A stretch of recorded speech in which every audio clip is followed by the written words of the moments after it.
ബഹുമാന്യരെ, സഹോദരി സഹോദരന്മാർ,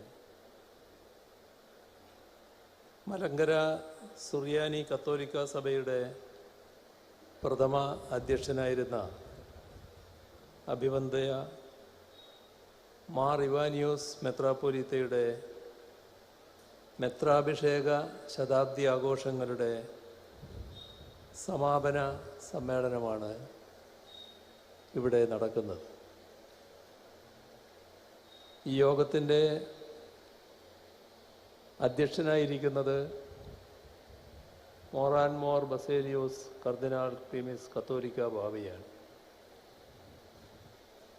പുരോഗമനോന്മുഖ പാതയിൽ മലങ്കര സുറിയാനി കത്തോലിക്ക സഭയുടെ പ്രവർത്തനങ്ങൾ ഏറ്റെടുക്കാൻ നേതൃത്വം നൽകുകയാണ് കർദിനാൾ ക്ലീമിസ് തിരുമേനി. അതുപോലെ തന്നെ ഇവിടെ ബഹുമാനായ ശ്രീധരൻപിള്ള പ്രസ്താവിച്ചതുപോലെ കേരളത്തിൻ്റെ സാമൂഹ്യ അന്തരീക്ഷത്തെ ഭേദചിന്തകൾക്കതീതമായി നിലനിർത്തുന്നതിലും അദ്ദേഹം വലിയ സംഭാവനകൾ നൽകിയിട്ടുണ്ട്. കേരളത്തിലെ വിവിധ ക്രൈസ്തവ സഭകൾക്ക് സാരഥ്യം വഹിക്കുന്നവരിൽ ഇന്ന് ഏറ്റവും അനുഭവ സമ്പത്തുള്ള വ്യക്തികളിൽ ഒരാളാണ് കർദിനാൾ ക്ലീമിസ് തിരുമേനി. അതുകൊണ്ട് തന്നെ കേരളത്തിലെ ക്രൈസ്തവർക്കാകെ മാർഗദർശനം നൽകാനുള്ള സവിശേഷമായ ഉത്തരവാദിത്വം അദ്ദേഹത്തിന് എന്നും ഉണ്ട്.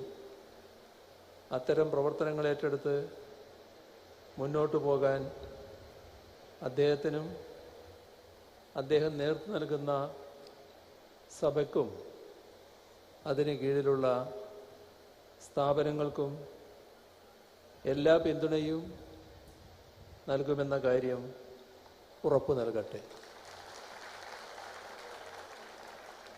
മലങ്കര സുറിയാനി കത്തോലിക്ക സഭയുടെ പ്രഥമ അധ്യക്ഷനായിരുന്ന മാർ ഇവാനിയോസ് തിരുമേനിയുടെ ഓർമ്മ തുടിച്ചു നിൽക്കുന്ന ചടങ്ങാണിത്. അദ്ദേഹത്തിൻ്റെ മെത്രാഭിഷേക ശതാബ്ദി ആഘോഷങ്ങളുടെ സമാപനം എന്നതിലുപരി കേരളത്തിൻ്റെ ചരിത്രത്തെയും ഇന്ന് കാണുന്ന നിലയിലേക്കുള്ള കേരളത്തിൻ്റെ വികാസ പരിണാമങ്ങളെയും ഓർക്കാനുള്ള സന്ദർഭം കൂടിയാണിത്. ഒരു നൂറ്റാണ്ട് മുൻപ് നമ്മുടെ നാട് എങ്ങനെയായിരുന്നുവെന്നും അവിടെ നിന്നും ഇന്നത്തെ നിലയിലേക്ക് പരിണമിച്ചെത്തുന്നതിൽ മാർ ഇവാനിയോസ് തിരുമേനി അടക്കമുള്ളവർ നൽകിയ സംഭാവന എന്തായിരുന്നുവെന്നും നമുക്കറിവുള്ളതാണ്.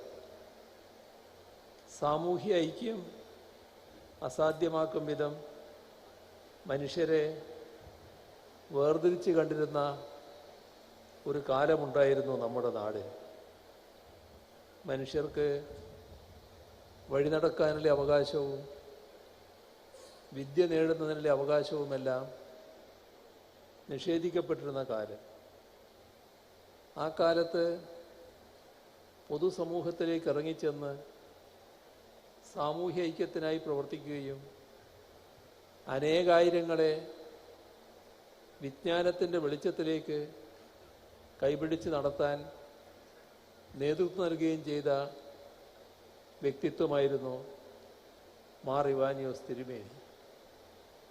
ഇങ്ങനെയൊരു ശ്രേഷ്ഠ ആചാര്യൻ നമ്മുടെ നാട്ടിലുണ്ടായിരുന്നു എന്നത് ഈ നാടിൻ്റെ സൗഭാഗ്യമാണ്.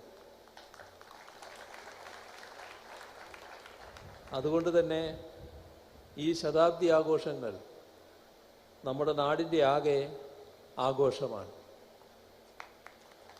ഇവാനിയോസ് തിരുമേനിയിൽ കാണുന്ന ഏറ്റവും വലിയ സവിശേഷത ഏത് പ്രതിസന്ധിയെയും എത്ര വലിയ പ്രതികൂല സാഹചര്യത്തെയും നേരിടാനുള്ള അദ്ദേഹത്തിൻ്റെ ധൈര്യവും സമർപ്പണവുമാണ്.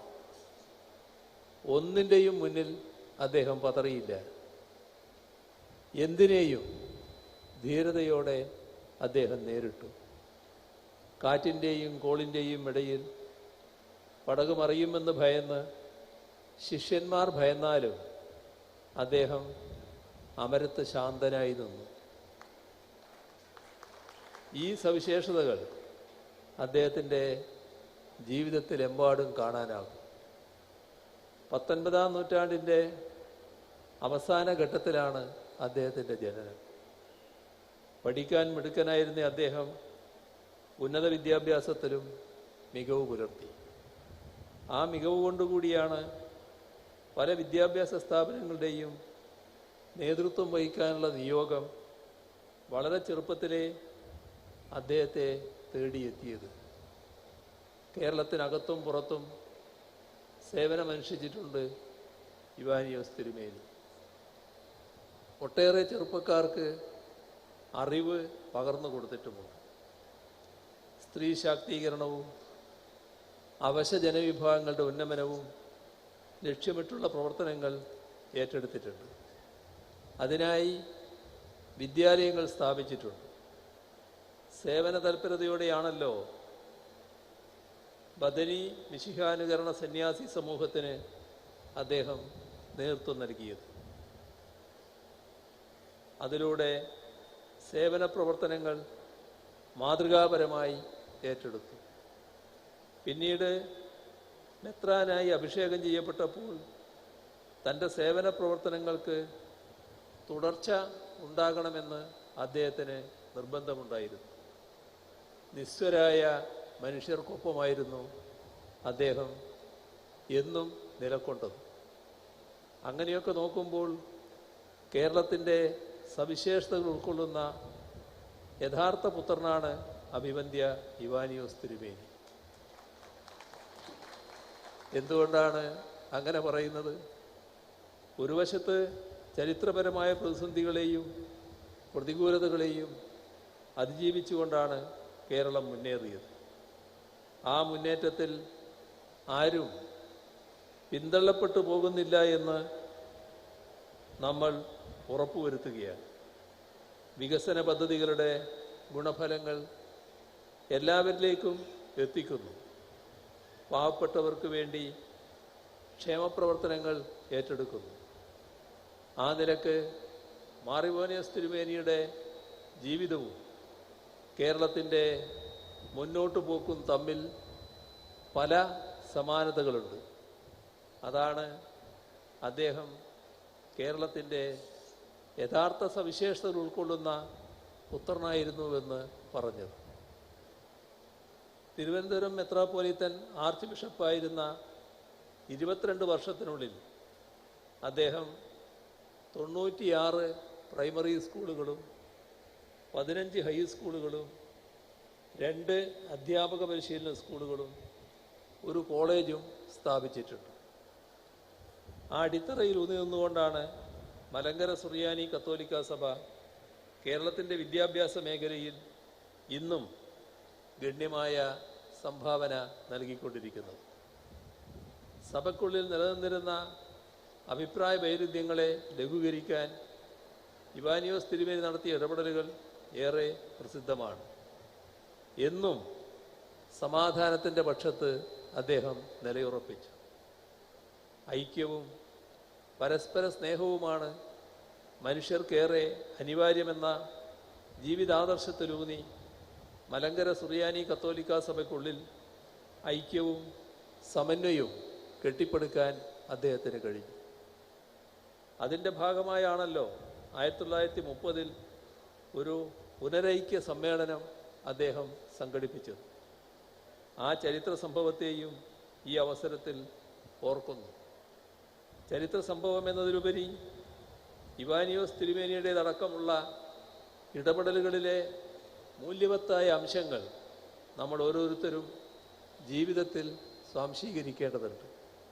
കാരണം ആട്ടിൻതോൽ ധരിച്ച ചെന്നായ്ക്കൾ കേരള സമൂഹത്തിൻ്റെ ആകെ ശാന്തിയെയും സമാധാനത്തെയും അസ്ഥിരപ്പെടുത്താൻ ആസൂത്രിതമായ ശ്രമങ്ങൾ നടത്തുന്ന കാലമാണിത്. അവയെ ഒറ്റക്കെട്ടായി നിന്ന് ചെറുക്കാനും അതിജീവിക്കാനും നമുക്ക് കഴിയണം. കാരണം സമാധാനവും ശാന്തിയും ഉള്ള അന്തരീക്ഷത്തിൽ മാത്രമേ നാടിനു വേണ്ട വികസനക്ഷേമ പ്രവർത്തനങ്ങൾ തടസ്സം കൂടാതെ മുന്നോട്ട് കൊണ്ടുപോകാൻ നമുക്ക് കഴിയും. സാഹോദര്യത്തിൻ്റെയും മതസൗഹാർദ്ദത്തിൻ്റെയും വിളനിലമായ കേരളത്തിലെ ജനത സമാധാനത്തോടെ ജീവിക്കാൻ ആഗ്രഹിക്കുന്നവരാണ്. അതിന് സഹായകമാകുന്ന വിധത്തിൽ സമൂഹത്തിൻ്റെ വിവിധ തലങ്ങളിലാകെ സമാധാനം പുലരുന്നു എന്ന് ഉറപ്പുവരുത്താനുള്ള വലിയ ഉത്തരവാദിത്വവും നമുക്ക് ഓരോരുത്തർക്കുമുണ്ട്. യേശു തൻ്റെ ശിഷ്യന്മാരോട് പറഞ്ഞത്, എൻ്റെ സമാധാനം ഞാൻ നിങ്ങൾക്ക് തരുന്നു എന്നാണ്. യേശുവിനെ സമാധാനത്തിൻ്റെ രാജകുമാരനായാണ് ക്രൈസ്തവർ കാണുന്നത്.